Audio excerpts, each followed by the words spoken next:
C'était un mardi soir, comme les autres. Une de ces soirées tranquilles, où la ville semble s'endormir lentement. Léo, 16 ans, venait de sortir du sport. Il avait les écouteurs dans les oreilles, son sac sur l'épaule et l'esprit ailleurs. Soudain, un message. Aucun nom, aucun numéro.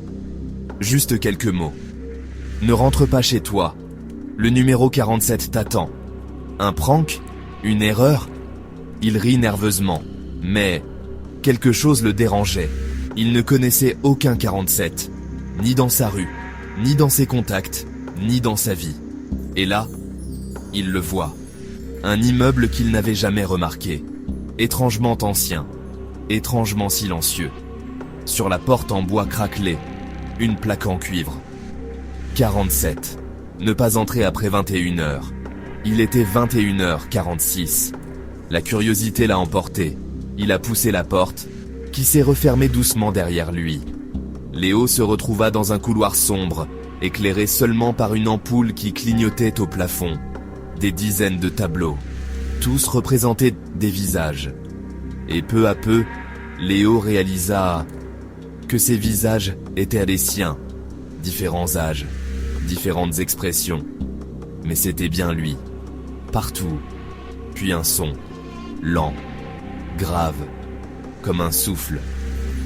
Léo. Une voix profonde l'appelait. Mais le couloir était vide. Il a couru jusqu'à la porte d'entrée. Fermée. Il ouvre une porte sur sa gauche et se retrouve dans le même couloir. Encore une.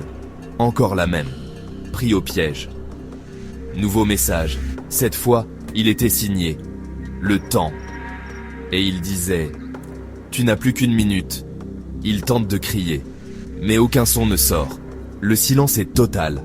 Le noir l'enveloppe. Et puis, plus rien. Le lendemain, à 7h. Plus aucune trace du numéro 47. À sa place, un mur lisse. Personne ne se souvenait de cet immeuble. Ni ses parents, ni ses amis. Léo avait disparu. Quelques jours plus tard, Clara, sa meilleure amie, reçut un SMS. 21h47. Tu veux savoir ce qui est arrivé à Léo? Ouvre la porte du 47.